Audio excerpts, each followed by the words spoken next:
बहुत बहुत स्वागत है आप सभी का आपके अपने YouTube चैनल SPS 3 पॉइंट पर। मैं सोनू आप सभी दोस्तों का हार्दिक स्वागत करता हूं। दोस्तों आज के इस क्लास के माध्यम से हम डिस्कस करेंगे BSc सेकेंड सेमेस्टर जूलॉजी। दोस्तों सेकेंड सेमेस्टर में जो जूलॉजी आप पढ़ रहे हैं उसका नाम है बायोकेमिस्ट्री एंड फिजियोलॉजी, और ये क्लास पूर्णतः नई शिक्षा नीति को मद्देनजर रखते हुए संचालित की जा रही है। यानी कि नई शिक्षा नीति के तहत जो आपका सिलेबस चेंज हुआ था, यानी सिलेबस में बदलाव हुआ था, जिसे सेमेस्टर वाइज पैटर्न कर दिया गया था, तो उसी के तहत आज मैं ये क्लास लेकर के आया हूँ। तो जिन भी छात्र छात्राओं का सेकेंड सेमेस्टर का एग्ज़ाम ऑब्जेक्टिव होना है उनके लिए ये क्लास बहुत ही ज़्यादा महत्वपूर्ण रहेगी। पहले चैप्टर के आज हम कुछ महत्वपूर्ण ऑब्जेक्टिव टाइप क्वेश्चन सॉल्व करेंगे। तो आपके जूलॉजी में जो पहला यूनिट है दोस्तों उसका नाम है जैव अणु की संरचना एवं कार्य, यानी कि structure and function of biomolecule. तो आज हम इसके बहुविकल्पीय प्रश्नों को सॉल्व करेंगे और एक ही क्लास यानी कि कुल मिलाकर के 8 यूनिट है आपके जूलॉजी में, कुल मिलाकर के 8 यूनिट है और प्रत्येक यूनिट के जितने भी महत्वपूर्ण प्रश्न हैं उनको मैं सॉल्व करा करके आपको एक मॉडल पेपर दे करके कंप्लीट करा दिया जाएगा और निश्चित तौर पर यहीं से सारे प्रश्न आपके एग्ज़ाम में बनेंगे। ठीक है, चलिए क्लास को स्टार्ट करते हैं और इसमें से कुछ महत्वपूर्ण प्रश्न हैं उनको मैं सॉल्व करने का प्रयास करूंगा। क्वेश्चन नंबर 1 पूछा गया है कि बीटा एमिनो अम्ल गर्म करने पर क्या देता है। दोस्तों अगर हम बीटा एमिनो अम्ल को गर्म कर देते हैं तो हमें एक्रिलिक अम्ल प्राप्त होता है। क्या प्राप्त होता है दोस्तों? एक्रिलिक अम्ल प्राप्त होता है, यानी ऑप्शन नंबर 20 क्वेश्चन का करेक्ट आंसर होगा। लेकिन साथ ही साथ हम एमिनो अम्ल के बारे में भी थोड़ा सा भी जानकारी कर लेते हैं कि एमिनो अम्ल होता क्या है। एमिनो अम्ल का जनरल फार्मूला जो होता है दोस्तों वो होता है NH2CH2COOH होता है। और एमिनो एसिड जो होता है, एमिनो जो अम्ल होते हैं वो 3 कैटेगरी में डिवाइड होते हैं। कौन कौन से? अल्फ़ा, बीटा और गामा। अब अल्फ़ा एमिनो एसिड किसे कहते हैं, इसका फार्मूला क्या होता है?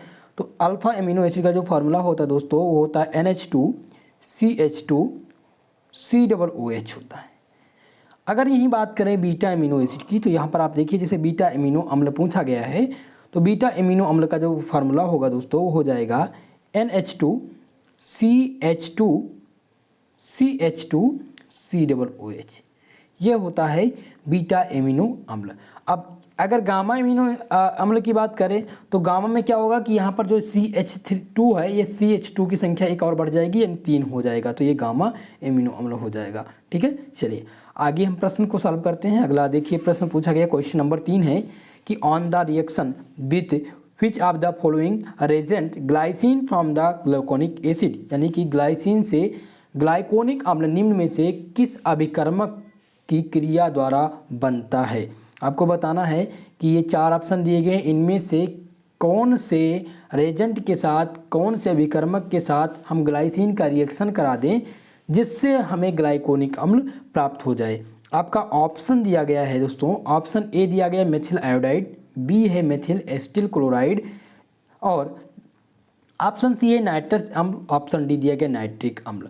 तो मेरे प्यारे दोस्तों अगर हम ग्लाइसिन का रिएक्शन नाइट्रस अम्ल के साथ करा दें, किसके साथ? नाइट्रस अम्ल के साथ करा दें तो हमें ग्लाइकोनिक अम्ल प्राप्त हो जाएगा।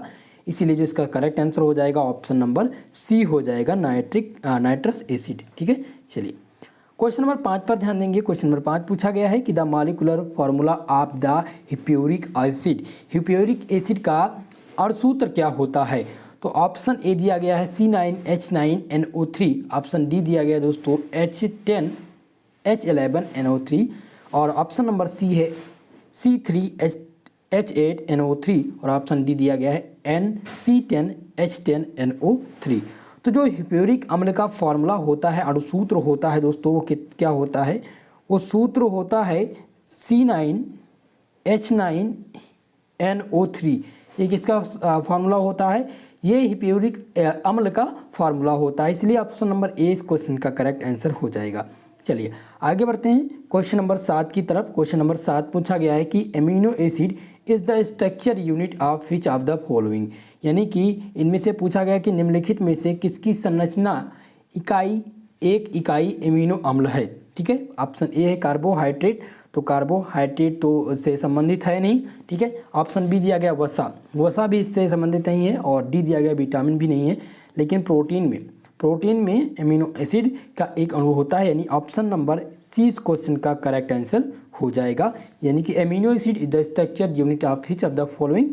तो इनमें से प्रोटीन जो है वो एमिनो एसिड का स्ट्रक्चर सम्मिलित होता है। ठीक है, चलिए क्वेश्चन नंबर 9 की तरफ चलते हैं। क्वेश्चन नंबर 9 पूछा गया है आपसे कि आवश्यक एमिनो अम्ल की संख्या कितनी होती है। The number of essential amino acid is. Option A दिया गया है 8, बी है ऑप्शन नंबर बी दिया गया है दोस्तों, ऑप्शन बी है कितना 10 और सी दिया गया है 12। तो आपको बताना है आवश्यक एमिनो अम्ल की संख्या। तो दोस्तों आवश्यक एमिनो अम्ल की जो संख्या होती है वो 10 होती है। ठीक है, एसेंशियल एमिनो एसिड की संख्या कितनी होती है 10 होती है, इसीलिए ऑप्शन नंबर 20 क्वेश्चन का सही आंसर हो जाएगा। दोस्तों वीडियो पसंद आ रहा हो तो प्लीज़ वीडियो को शेयर कर दीजिए, लाइक कर दीजिए, और जो भी छात्र हमारे साथ पहली बार जुड़ रहे हैं प्लीज़ चैनल को जरूर सब्सक्राइब कर लीजिएगा। चलिए क्वेश्चन नंबर 12 है। क्वेश्चन नंबर 12 पूछा गया है विच of the following has the reducing properties. इनमें से किसके पास रिड्यूसिंग प्रॉपर्टीज़ है, निम्नलिखित में से किसके पास कम करने वाले गुण हैं। पहला ऑप्शन दिया गया है दोस्तों म्यूसिक अम्ल, ऑप्शन बी दिया गया है ग्लूकेरिक अम्ल, ऑप्शन सी है ग्लूकोनिक अम्ल और ऑप्शन डी दिया गया है ग्लूकुरोनिक अम्ल। तो आपको बताना है इनमें से कि इनमें से रिड्यूसिंग प्रॉपर्टीज़ कौन सी है। तो इसमें से जो रिड्यूसिंग प्रॉपर्टीज़ है दोस्तों वो ऑप्शन नंबर ए हो जाएगा, म्यूसिक अम्ल हो जाएगा। म्यूसिक अम्ल के पास क्या होती है रिड्यूसिंग प्रॉपर्टीज होती है। चलिए क्वेश्चन नंबर 12 ध्यान देंगे दोस्तों, ये सभी प्रश्न बहुत ही महत्वपूर्ण हैं आप सभी के लिए। इन प्रश्नों को रिवीजन कर लीजिएगा, इसका पीडीएफ मैं आपको टेलीग्राम चैनल पर प्रोवाइड करा दूंगा। क्वेश्चन नंबर 13 ध्यान देंगे, पूछा गया पॉलीसैकेराइड कंटेन। पॉलीसैकेराइड जो है वो क्या कंटेन करता है, कौन सा बंध कंटेन करता है। ठीक है, कौन सा बॉन्ड। पहला ऑप्शन दिया गया ग्लाइकोसिडिक बंध, ऑप्शन बी दिया गया पेप्टाइड बंध, ऑप्शन सी है फास्फोडाइस्टर बंध और डी दिया गया वान डेर वाल बंध। तो पॉलीसैकेराइड जो होता है दोस्तों वो ग्लाइकोसिडिक बंध कंटेन करता है, इसीलिए जो इसका सही आंसर हो जाएगा ऑप्शन नंबर ए इस क्वेश्चन का करेक्ट आंसर हो जाएगा। आगे बढ़ेंगे, अगला क्वेश्चन बहुत ही महत्वपूर्ण है। पूछा गया है द सिंपलेस्ट कार्बोहाइड्रेट इज। इनमें से आपको बताना है कि सिंपलेस्ट कार्बोहाइड्रेट कौन से होते हैं। ऑप्शन ए दिया रखा है ग्लूकोज, बी है फ्रक्टोज, ऑप्शन सी है डाईहाइड्रोक्सीस्टोन और ऑप्शन डी दिया गया है ग्लिसरॉल्डिहाइड। तो आपको बताना है इनमें से सबसे सरल कार्बोहाइड्रेट। तो जो सबसे सरल कार्बोहाइड्रेट होते हैं दोस्तों वो ग्लूकोज होते हैं। ग्लूकोज जो होता है वो सबसे सरल कार्बोहाइड्रेट होता है। ऑप्शन नंबर ए इस क्वेश्चन का करेक्ट आंसर हो जाएगा। चलिए आगे बढ़ेंगे, अगला प्रश्न सॉल्व करते हैं। क्वेश्चन नंबर 17 पूछा गया है दोस्तों कि द फार्मूला ऑफ सेलुलोज का इनमें से फार्मूला कौन सा होता है। चलिए तो ऑप्शन ए दिया गया है C5H10O5 का होल थ्राइस एन दिया गया है, यहाँ पर है C6H11O5, ऑप्शन सी है C6H10O22 और ऑप्शन डी दिया गया है C6H10O5। चलिए अब आपको उसमें से बताना क्या है सेलुलोज का फार्मूला आपको बताना है। तो सेलुलोज का जो फार्मूला होता है दोस्तों वो होता है C6H10O5 होता है, इसीलिए जो इसका करेक्ट आंसर हो जाएगा, सही जवाब हो जाएगा वो ऑप्शन नंबर डी हो जाएगा। ठीक है, चलिए आगे बढ़ेंगे। क्वेश्चन नंबर 19 पूछा गया आपसे, पूछा गया है कि सबसे मूल एमिनो अम्ल इनमें से कौन सा है। पहला दिया गया है आर्जिनिन, ऑप्शन बी दिया गया है ग्लाइसिन, ऑप्शन सी है हिस्टिडीन और ऑप्शन डी दिया गया है ग्लूटामाइन। तो इसमें से जो सबसे मूल एमिनो अम्ल हैं, तो सबसे मूल एमिनो अम्ल जो हो जाएगा वो हो जाएगा आर्जिनिन। क्या हो जाएगा, आर्जिनिन जो है वो सबसे मूल एमिनो अम्ल है। ऑप्शन नंबर ए इस क्वेश्चन का सही आंसर हो जाएगा। आगे बढ़ेंगे, चलिए क्वेश्चन नंबर 20 आपसे पूछा गया है कि क्वेश्चन नंबर 21 पूछा गया आपसे कि ए फास्फोलिपिड इनमें से कौन से हैं। पहला ए दिया गया है अस्टेरोल, ऑप्शन बी है कोलेस्ट्रॉल, ऑप्शन सी है लेसिथिन, ऑप्शन डी दिया गया है स्टेरॉइड। तो इनमें से बताना है कि इनमें से कौन सा फास्फोलिपिड है। क्वेश्चन नंबर 22, तो क्वेश्चन नंबर 22 का जो करेक्ट आंसर हो जाएगा वो ऑप्शन नंबर सी हो जाएगा, क्योंकि जो फास्फोलिपिड हैं वो कौन सा है लेसिथिन जो है वो क्या है, एक प्रकार का फास्फोलिपिड है। क्वेश्चन नंबर 23 पूछा गया है कि निम्नलिखित में से कौन सा अणु प्रोटीन की तह में सहायता के लिए आणविक चौपरोन के रूप में कार्य करता है? ऑप्शन ए दिया गया दोस्तों विटामिन, बी है कार्बोहाइड्रेट, ऑप्शन सी है एमाइड और ऑप्शन नंबर डी दिया गया लिपिड।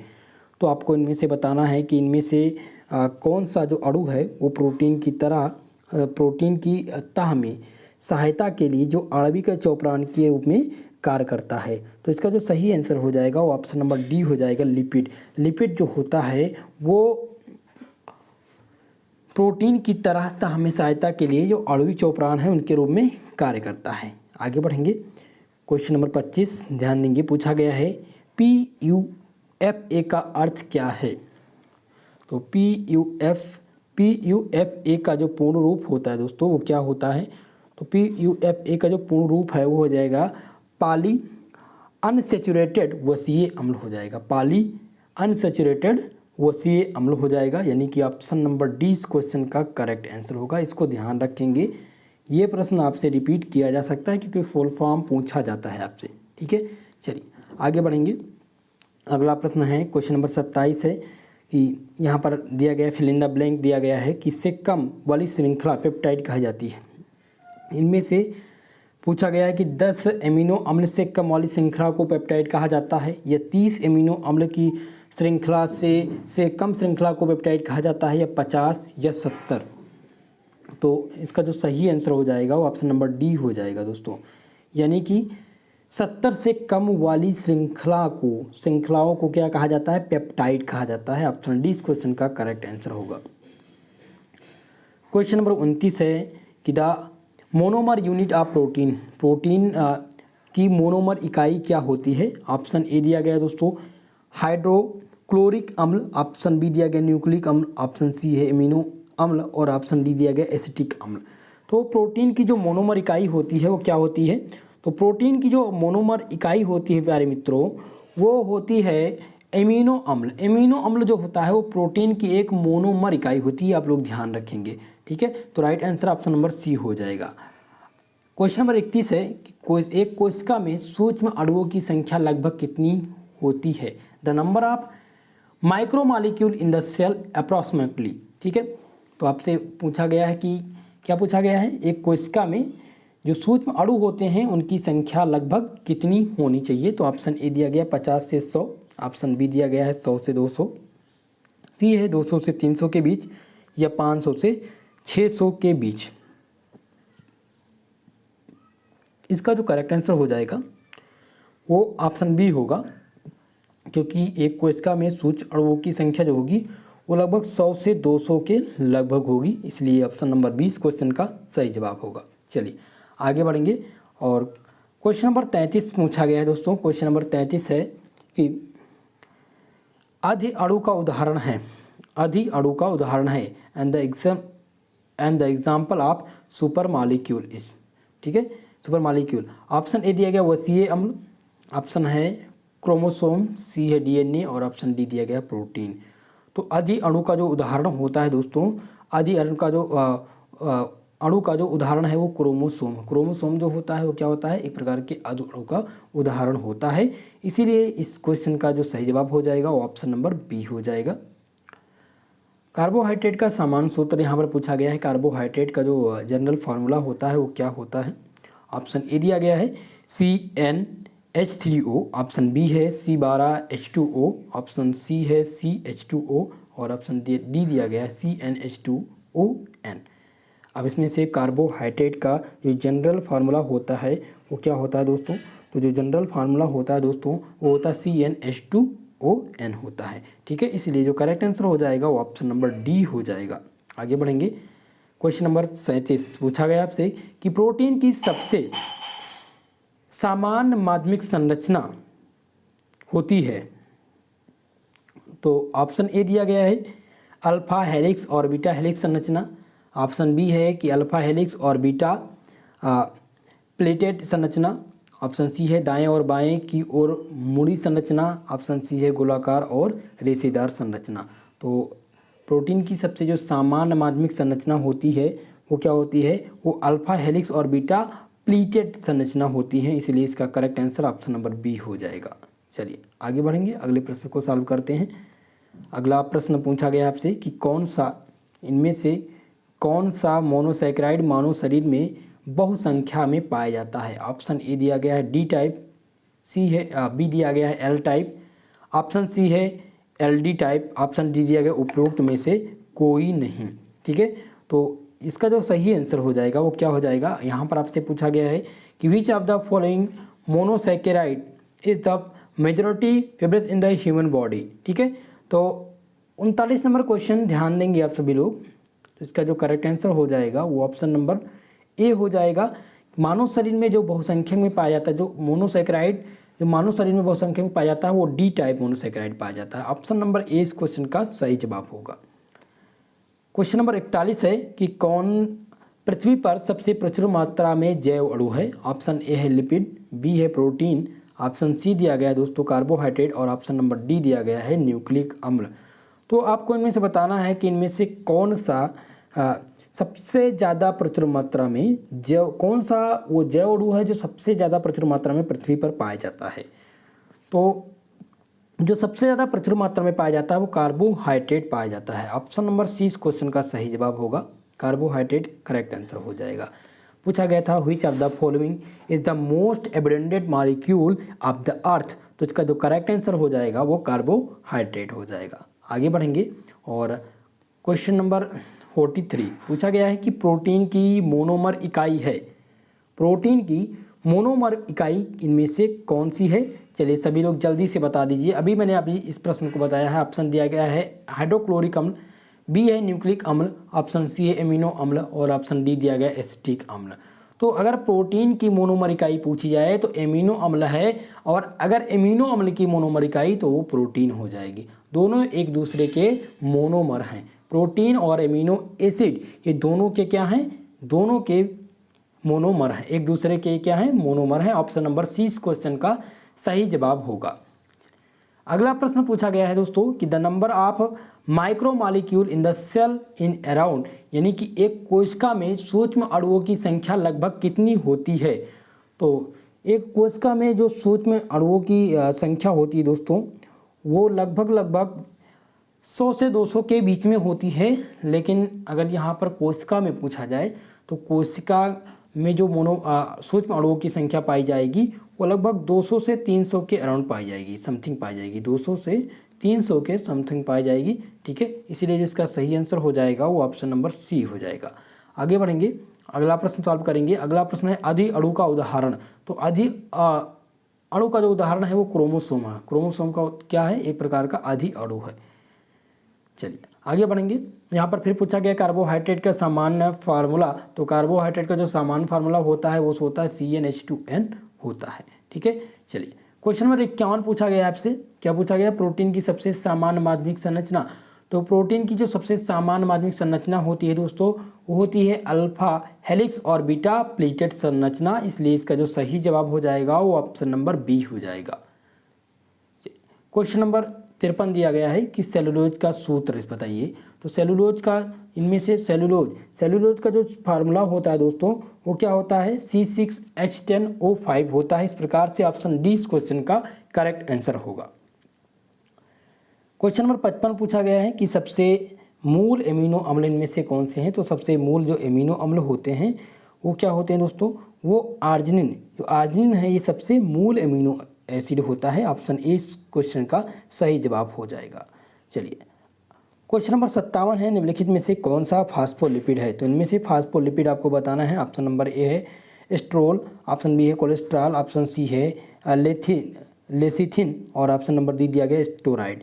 तो जो इसका इनमें से पूछा गया विच of the following is phospholipid, तो फास्फोलिपिड कौन सा है? लेथिन जो है वो आपका फास्फोलिपिड हो जाएगा। ऑप्शन नंबर सी इस क्वेश्चन का सही जवाब हो जाएगा। तो दोस्तों आज हमने लगभग कुछ आपके पहले चैप्टर से जितने भी MCQ प्रश्न थे लगभग 25 से 30 MCQ थे तो उनको मैंने सॉल्व किया है। बहुत ही ज़्यादा महत्वपूर्ण है आपके आगामी एग्जाम के लिए। ठीक है, तो उन सभी प्रश्नों को आप तैयार कर लीजिएगा जो मैंने भी आप लोग को बताया है।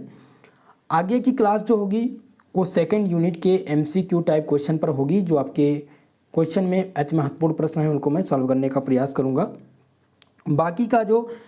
बाकी का यूनिट है जैसा कि 4 तारीख से कानपुर यूनिवर्सिटी का पेपर है और 2 तारीख से लगभग सिद्धार्थ यूनिवर्सिटी का पेपर स्टार्ट हो गया है। दोनों का पेपर ऑब्जेक्टिव होना है।